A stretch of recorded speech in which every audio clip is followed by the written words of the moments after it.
আসসালামু আলাইকুম। আশা করছি আপনারা সবাই ভালো আছেন, সুস্থ আছেন। আজ আমরা নতুন একটি স্মার্টফোন নিয়ে আলোচনা করব এবং সেটা হচ্ছে Realme C33। অনেকেই বলছে এটা 12,999 টাকার মধ্যে একটি সেরা স্মার্টফোন। সো আজ দেখব আসলেই এই প্রাইস পয়েন্টে স্মার্টফোনটি সেরা কিনা। এবং হ্যাঁ, একটি প্রশ্ন আপনাদের জন্য থাকবে, অনেকেই স্মার্টফোন নিয়ে বিভিন্ন ধরনের সমস্যা ফেস করেন। আপনারা অবশ্যই আপনাদের সমস্যাগুলো এই কমেন্টস বক্সে কমেন্টস করে জানাবেন। আমি চেষ্টা করব আমার দিক থেকে একটি সঠিক সলিউশন আপনাদের জন্য বের করে দেওয়ার। কথা না বাড়িয়ে চলুন শুরু করব। আপনারা দেখছেন আপনাদের প্রিয় channel JK TechBD YouTube channel. এটি হচ্ছে স্মার্টফোনটির বক্স। চলুন একটু দেখে নেওয়া যাক স্মার্টফোনটির বক্স কন্টেন্টে কি থাকছে।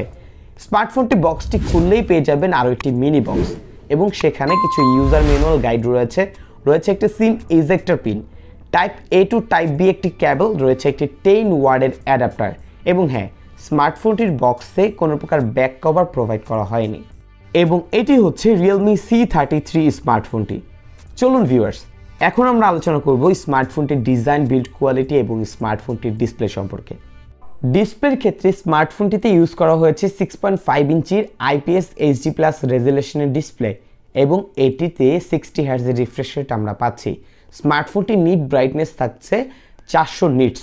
সো এই স্মার্টফোনটি ডিরেক্ট সানলাইটে ইউজ করতে গেলে কিছুটা সমস্যা হবে, বাট শ্যাডো কন্ডিশন বা ইনডোরে আপনি যখন স্মার্টফোনটি ইউজ করবেন সেক্ষেত্রে তেমন কোনো সমস্যা হবে না। এছাড়াও এটার যে কন্টেন্ট ওয়াচিং এক্সপিরিয়েন্স সেখানে মোটামুটি এভারেস্ট রেজাল্ট রেখেছে। শার্পনেসের কিছুটা ঘাটতি ছিল যেটা অন্য সকল IPS ডিসপ্লেগুলোর মতোই। সো এখানে এই প্রাইস পয়েন্টে যে ডিসপ্লে আমরা পাচ্ছি সেটা অ্যাভারেজ।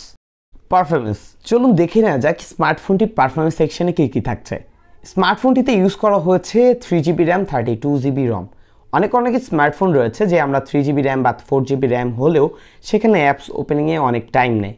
একসাথে বেশ কিছু অ্যাপ ইউজ করতে গেলে অনেক স্টার্টারিং বা ল্যাগ দেখতে পাই, বাট সারপ্রাইজলি স্মার্টফোনটিতে আমরা অ্যাপস ওপেনিংয়ে সময় নিতে দেখিনি এবং স্মার্টফোনটি একটি অ্যাপ থেকে আরেকটি অ্যাপ যখন ইউজ করছিলাম সেই ক্ষেত্রেও অ্যাপ সুইচিংয়ে কোনো প্রকার স্টার্টারিং বা ল্যাগ স্মার্টফোনটিতে আমরা দেখতে পাইনি। অনায়াসে স্মার্টফোনটিতে 7 থেকে 8টি অ্যাপ ইউজ করা যাচ্ছিল। সো র্যাম ম্যানেজমেন্ট স্মার্টফোনটির মধ্যে কিন্তু খুবই ভালো পাচ্ছি। প্রসেসরের ক্ষেত্রে স্মার্টফোনটিতে ইউজ করা হয়েছে ইউনি অ্যাসোসিয়েট টাইগার T6112 12 ন্যানোমিটার আর্কিটেকচারে বিল্ড করা একটি চিপসেট, যার জিপিইউ থাকছে মালি G57। অ্যান্ড্রয়েড ভার্সন হিসেবে পেয়ে যাচ্ছি অ্যান্ড্রয়েড 12 এবং এখানে আলাদা করে রিয়েলমি UI রয়েছে। স্মার্টফোনটি ইউআইয়ের কথা বলতে গেলে ইউআই কিন্তু বেশ নিট অ্যান্ড ক্লিন মনে হয়েছে। এক্সট্রা ব্লোটওয়্যার দিয়ে স্মার্টফোনটি র্যামকে ফুল করার চেষ্টা করেনি, বিষয়টি আমার কাছে খুবই ভালো লেগেছে। এবং এই স্মার্টফোনটি ইউআই কিন্তু বেশ ইজি, খুব সহজেই আপনি স্মার্টফোনটির সাথে ইউজ টু হয়ে যেতে পারবেন।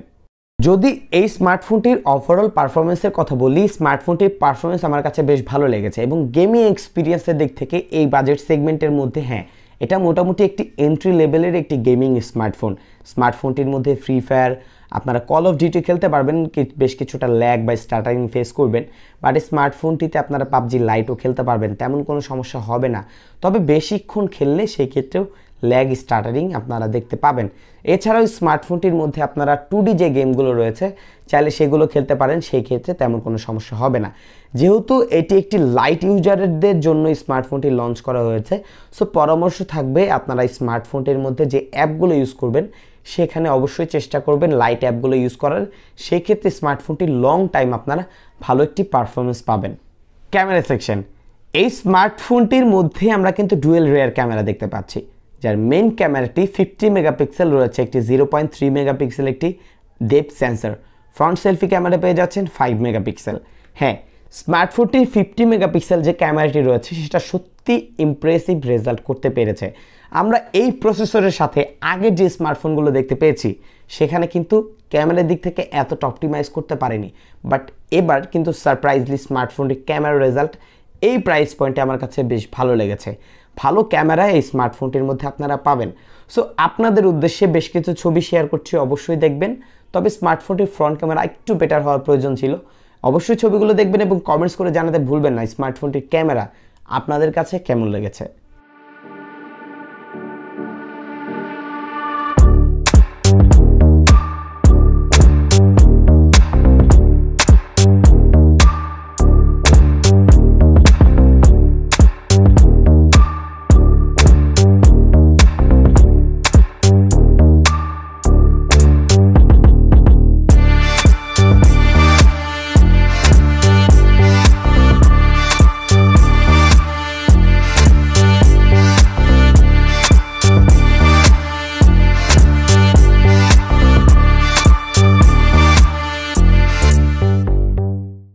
ব্যাটারি হিসেবে এই স্মার্টফোনটিতে ইউজ করা হয়েছে 5000 mAh এর ব্যাটারি এবং এটার বক্সে আপনারা পাচ্ছেন 10 ওয়াটের charger.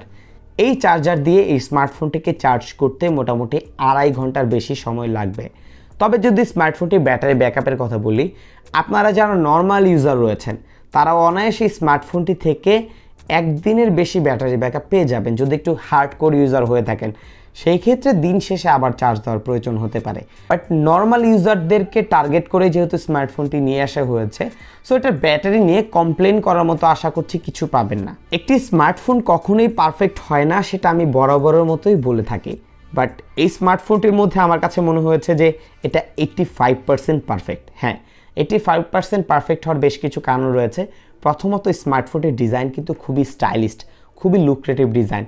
Side mountain fingerprint sensor রয়েছে 50 মেগাপিক্সেল একটি রিয়ার ক্যামেরা, যেটার আউটপুট বেশ ভালো ছিল।